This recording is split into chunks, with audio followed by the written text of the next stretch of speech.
Vamos lá, gente, vamos para esse resumaço da magia da Copa da Inglaterra, da magia da FA Cup, uma Copa que permite que sonhos impossíveis sejam realizados, ou pelo menos sonhados, né?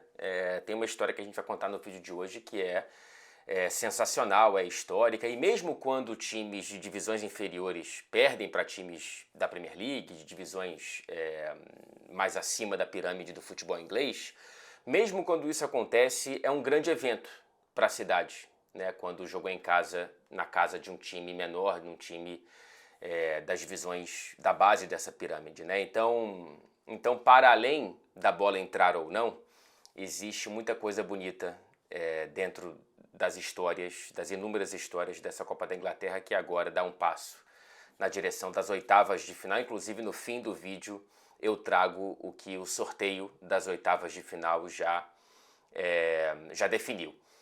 Esperando, claro, os confrontos que foram para os replays, né, que foram empate, e aí tem o jogo de volta como definição do confronto. Antes de começar, ir jogo a jogo dos destaques dessa Copa da Inglaterra, eu queria deixar um pedido que eu faço raramente de maneira vocal aqui, né, no canal, que é para você que está aqui, que curte o canal, ou pelo menos esse começo de vídeo, e não se importa de se inscrever. Por favor, se inscreva, cara. A gente está quase chegando a 180 mil inscritos. Não sei se eu consigo chegar nessa marca antes do próximo vídeo, mas seria muito bonito conseguir chegar, dar um passo a mais em direção aos 200 mil, cara. Um número absolutamente inacreditável. Vamos lá, vamos falar primeiro da vitória do Liverpool para cima do Norwich. Uma vitória de 5-2 do Liverpool em Anfield. O primeiro jogo depois do anúncio da saída do Klopp ao fim dessa temporada. O primeiro passo, portanto, dessa última dança. E logo em Anfield, e logo com, claro, né, um You Never Walk Alone, que seria ainda mais especial do que esse hino belíssimo e que já tive o privilégio de ver tantas vezes em loco. Muito bonito, né, ver, por mais que o Klopp ele tente, com razão, pedir para que daqui em diante não seja só sobre ele por conta desse anúncio da saída, é inevitável que no primeiro jogo não seja, né?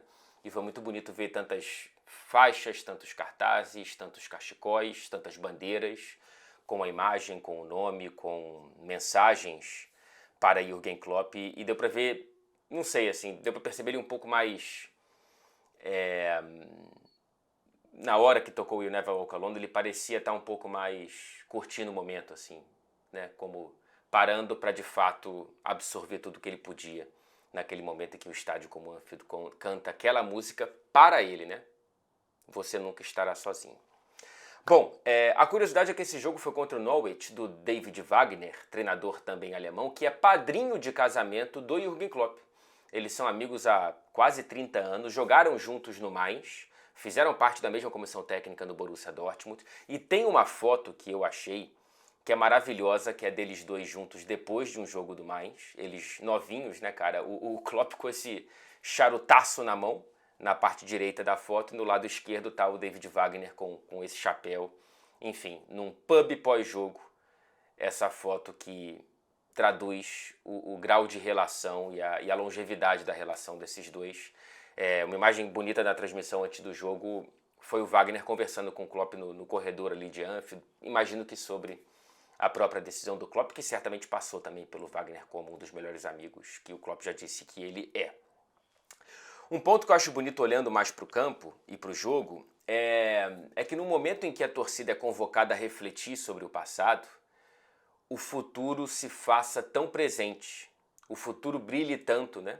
Quando você olha para a partida do Conor Bradley, para o gol do James McConnell, que logo na primeira partida como titular, gol não, assistência, ele dá assistência para o primeiro gol do Liverpool na partida. Quando você vê que o futuro e mais sinais brilhantes da categoria de base do Liverpool, tudo isso se impõe no momento em que a torcida, com razão, começa, ao mesmo tempo em que refletir sobre o passado, focar em aproveitar o presente enquanto essa última dança dura, também tem, claro, questões sobre o futuro, né? Como que será o Liverpool pós-Klopp? E é bonito ver que tem uma molecada dando sinais de que pelo menos dali, daquela nascente, ainda vem coisa muito boa, né? O Conor Bradley, que foi eleito o melhor em campo, e com toda razão, é um moleque que, se eu não elogiei aqui em outros vídeos, deveria ter elogiado, porque já tenho prestado atenção no rendimento dele já há algumas partidas. Ele conseguiu suprir essa ausência do Arnold com uma incrível consistência para tão pouca idade e para tão pouca experiência, né? Ele que tem 20 anos de idade. Ele entrega a primeira assistência como profissional. Eu achei que tinha sido dele a assistência, que na verdade foi do James McConnell, que estreou como profissional com 19 anos. Mas o Conor deu assistência para o gol do Darwin Núñez. A jogada completa é toda dele, né? Assim, ele que rouba a bola e consegue fazer uma triangulação para depois dar assistência para o gol do Darwin. É uma grande notícia, né? É uma grande notícia ter um lateral direito de origem e confiável para a reserva desse Liverpool. E quando o Bradley joga e entrega uma partida como essa, eu já vinha pensando isso há algum tempinho, dialoga com os meus pensamentos anteriores de que ter um lateral direito bom e confiável, como o Bradley parece que dá ao Klopp a possibilidade de jogar o Arnold direto para o meio campo, como ele acabou fazendo no segundo tempo, né? O segundo tempo foi muito interessante, cara, em termos de leitura de posicionamento. É claro que a gente tem que colocar na balança que o Norwich é um time de segunda divisão, está na 9ª colocação, no meio de tabela da Championship quase, mas enfim, também não é um time de 4ª divisão, de 5ª divisão. Mas mesmo assim é interessante a gente, né, olhar também para o nível do adversário antes de dar um passo maior que a perna. Mas mesmo assim, sem contar com o adversário, com o nível do adversário, foi muito interessante ver a dança que o Klopp pôde prover no segundo tempo com os retornos de lesão. Entraram Arnold, Robertson, Szoboszlai, e aí a gente teve momentos, cara, o Arnold entra direto no meio campo, né? Fazendo ali uma volância que às vezes pisava inclusive no corredor esquerdo, perto do Robertson. Às vezes vinha para a saída de bola, um pouco mais para a direita, enfim, o Arnold girando ali no meio campo, que teve também o Szoboszlai, pisando também muito na lateral direita, e o Gravenberch, né? E o Bradley muito espetado, né? O Bradley ora como lateral direito sem a bola defendendo e ora com a bola espetado como um ponta direita mesmo, né? E aí o Liverpool na fase ofensiva tinha uma linha de 4 da última linha do ataque do Liverpool, que era o Bradley como de fato um ponta. Aí jogava o Gakpo para ficar do lado do Jota mais centralizado e o Luís Dias na esquerda, espetado. Então tem muitas opções, né? Que o Klopp agora ele pode, todo mundo estando saudável, ele pode brincar um pouco com isso. O Joe Gomes muito bem, mais uma vez, quando começou o jogo ali como lateral esquerdo mais por dentro. E isso ainda sem o McAllister, sem o Endo, sem o Salah, enfim. O futuro parece muito interessante para o Klopp em termos de elenco e para esse Liverpool brigar pelos 4 títulos nesta temporada. Eu falei do gol do Darwin Núñez, ele que chega a 11 gols e está a 4 de empatar com a marca de 15 pessoal dele na temporada passada, e já tem mais participações diretas para gol do que a temporada passada, que foram 19, e agora ele tem 21. São 11 gols e 10 assistências para o Darwin Núñez nessa temporada. Do lado do Norwich, queria falar um pouquinho do Gabriel Sara, né? Só pelo menos trazer aqui como assunto para o vídeo. Ele que deu assistência para o primeiro gol do Norwich na partida, no escanteio. É a 9ª assistência dele na temporada. É um dos principais nomes do Norwich. E basta você olhar para o fato bastante relevante que ele foi titular em todas as partidas da Championship nesta temporada. As 29 partidas que o Norwich teve na tabela, em todas o Gabriel Sara foi titular. Isso dá pra gente a noção de estabilidade física e técnica, né? Tá crescendo muito nessa equipe do David Wagner. Cria do São Paulo, cria de Cotia. Mais um, né? Que vem de Cotia pro mundo e a trajetória tá só começando. Do Gabriel Sara no futebol inglês, no futebol europeu, enfim. Passando para Tottenham e Manchester City, partida deste sábado, vitória do City no finalzinho. Um gol histórico, é o primeiro gol do City no novo estádio do Tottenham. O primeiro gol do City da era Guardiola fora de casa contra o Tottenham, se a gente não olhar para as partidas em Wembley, que foi onde o Tottenham mandou seus jogos quando o novo estádio estava sendo construído e o White Hart Lane demolido. Então, seja no White Hart Lane, que foi um jogo com o Guardiola, e seja no novo estádio, até essa partida o City não tinha marcado nenhum gol. E vinha de 6 derrotas nos últimos 6 jogos contra o Tottenham em Londres. Foram 101 chutes entre o último gol marcado pelo City fora de casa contra os Spurs em Wembley, em 2018, até esse gol marcado pelo Nathan Ake, um gol que trouxe muita controvérsia, que trouxe muita reclamação por parte da torcida dos Spurs, não por parte do Ange Postecoglou, até porque ele é um cara que raramente ele entra nessa, né? Com ou sem razão, ele raramente entra nessa. Muita gente achou falta no Vicário, né? Eu acho que o Rúben Dias, ele empurra muito o Vicário antes da bola estar em jogo, né?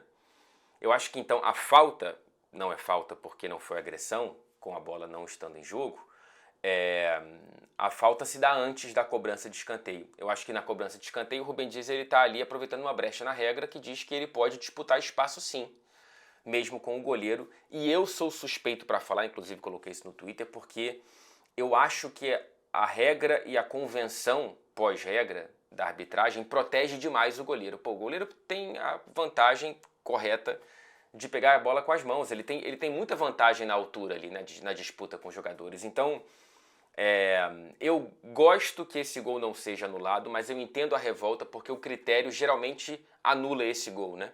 Geralmente ele anula esse gol por conta dessa proteção, ao meu ver, exagerada aos goleiros.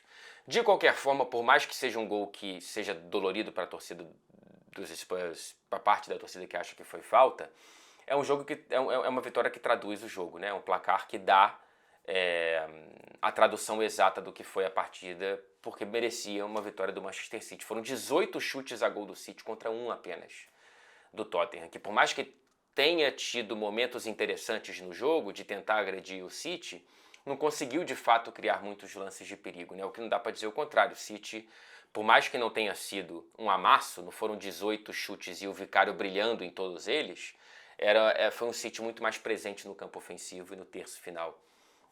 É a primeira partida do Ange como treinador do Tottenham sem marcar gol. É outro dado interessante, o que mostra como de fato é muito raro ver esse novo time dos Spurs sem agredir muito o adversário, sem conseguir converter.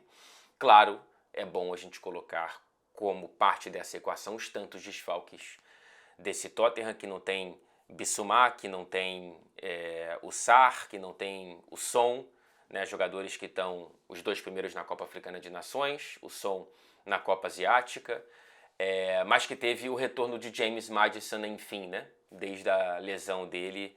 Ele entrou no meio do segundo tempo, não fez tanta coisa, não teve muita bola no pé, claro, jogando contra o Manchester City difícil mesmo dentro de casa, mas é uma excelente notícia ver o Maddison pisando nos gramados mais uma vez, que volte e fique saudável para voltar a brilhar como estava antes da lesão.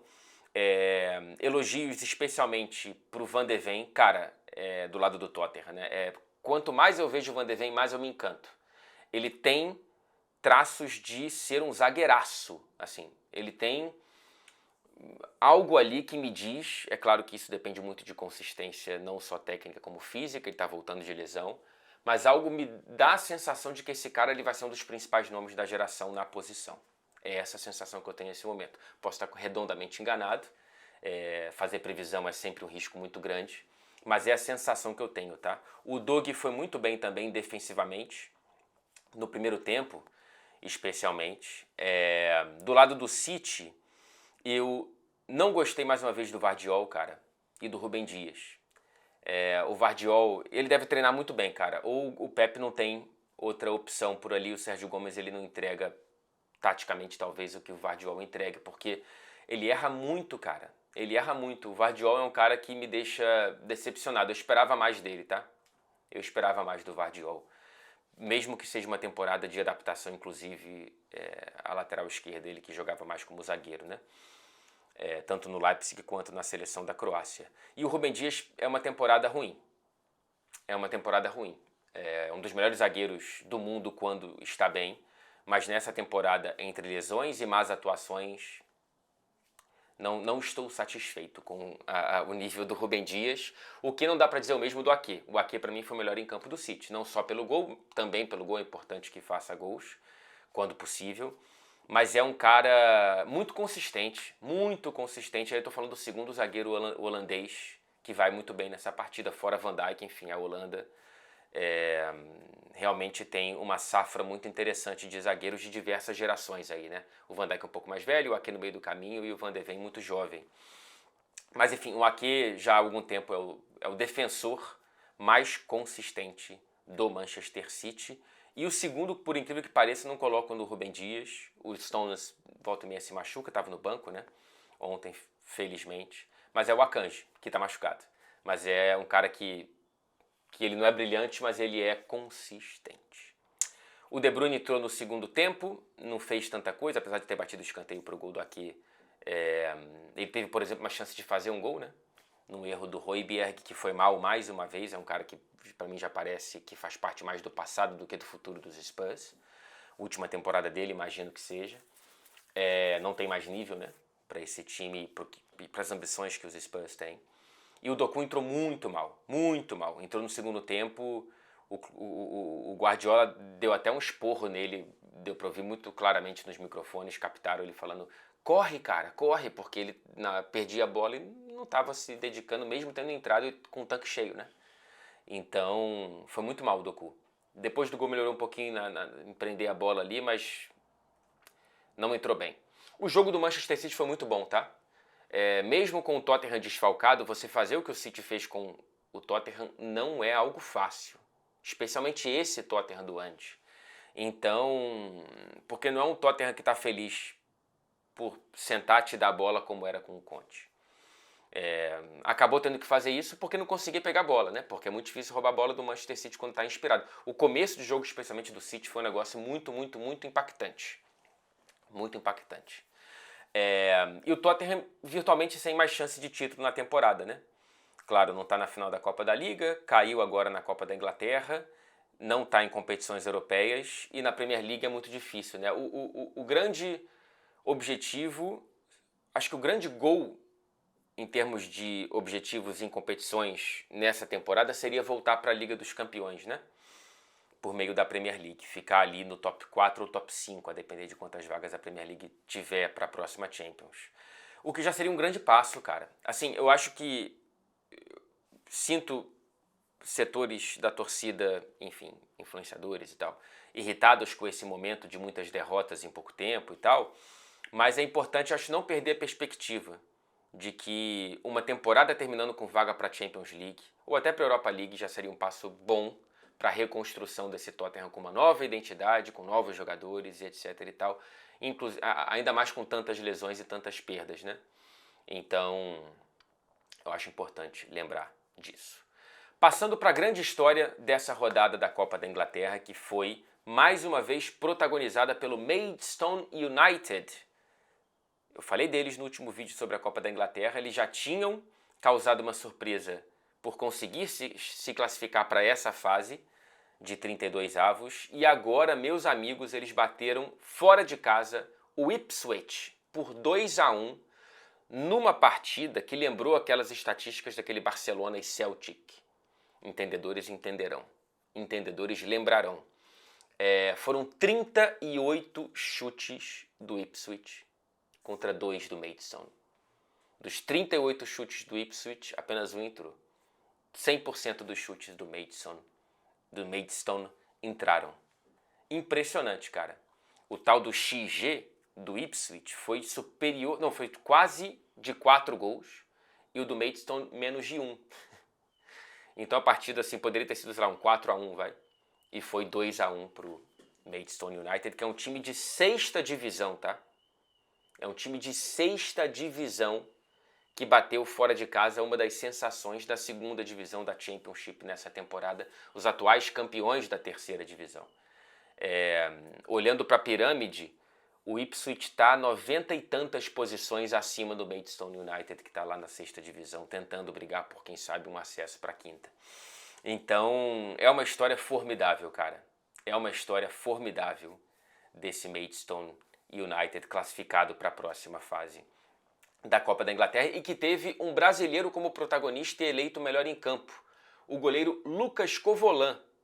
Ele tem 32 anos, é cria do Vasco, teve passagem com empréstimos para outros clubes, mas no Atlético Paranaense, e que está no futebol inglês desde 2015, nas divisões inferiores do futebol inglês, mas que na temporada passada já tinha feito um gol importantíssimo para o Maidstone United, um gol, pois é, né? Subiu para a área e fez um gol de cabeça importantíssimo para a temporada do Maidstone United, e nessa agora ele brilha de maneira muito especial para parar esse Ipswich que está sendo enjoado, já foi tema de vídeo aqui no canal.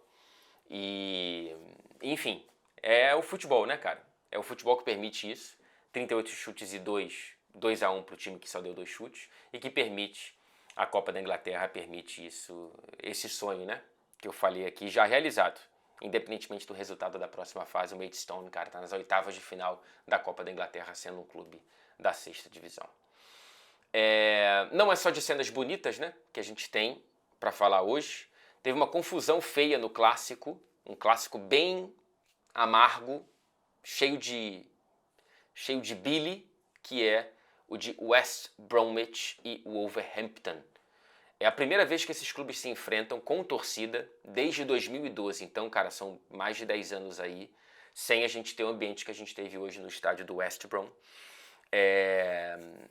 O clássico ele é chamado de Black Country Derby.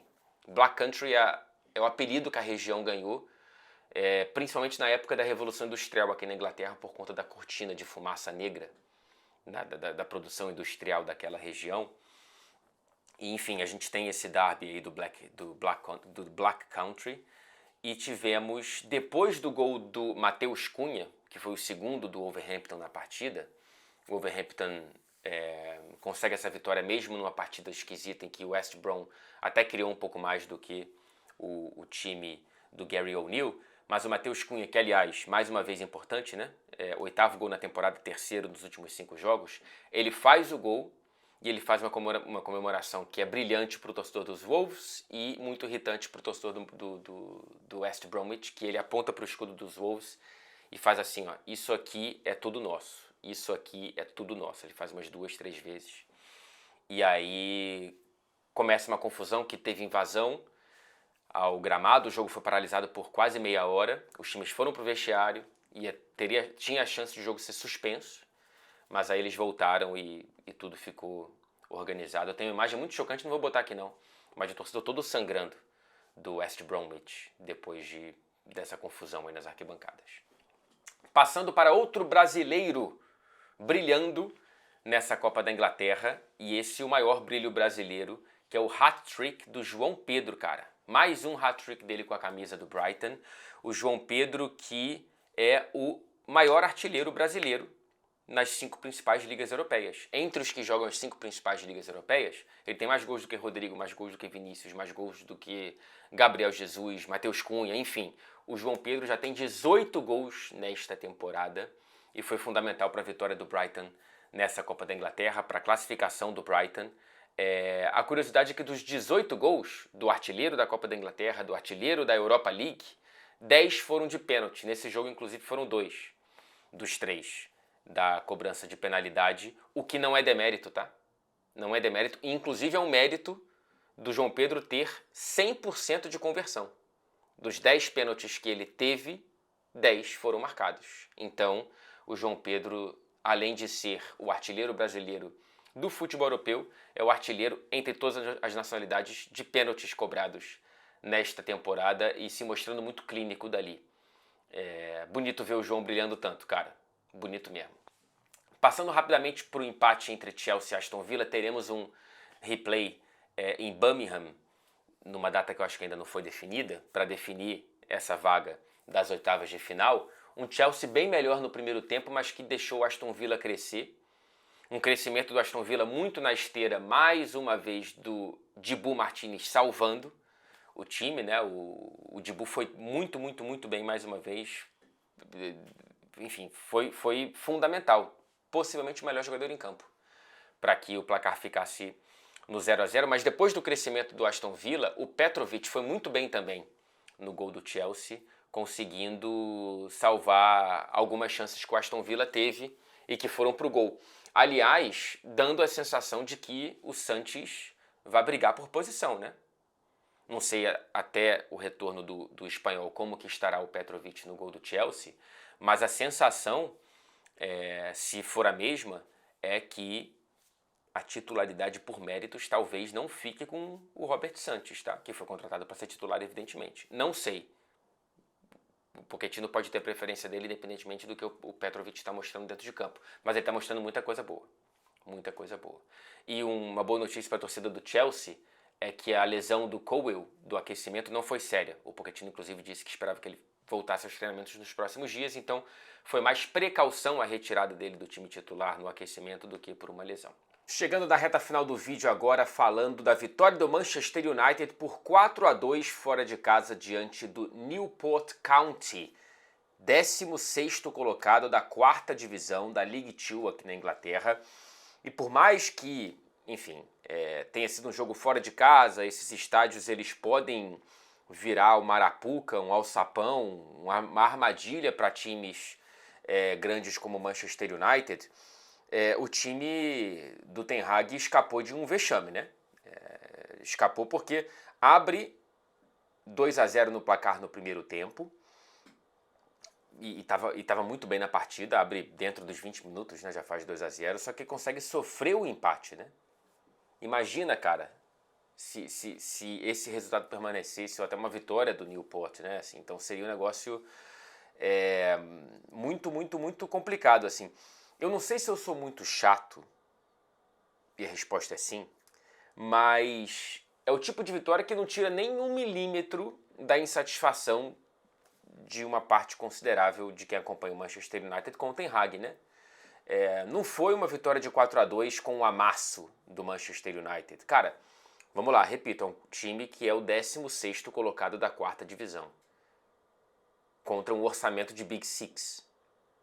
E não é só Big Six, é Manchester United. Então, assim, deveria ter sido menos problemático. Deveria ter sido com menos sustos, com menos finalizações permitidas. Tomar 2 gols de um time da 4ª divisão não é algo que pode ser levado varrido para debaixo do tapete por conta da vitória. Acho eu, tá? Inclusive, a primeira vez que o Manchester United toma 2 gols na Copa da Inglaterra contra um time de uma divisão inferior desde 96, quando sofreu 2 gols para o Sunderland, e pela primeira vez contra o time da 4ª divisão desde 1970, contra o Northampton Town. Então, assim, a vitória veio, ok, a gente pode falar aqui de alguns pontos positivos, mas, sei lá, as sensações não são boas.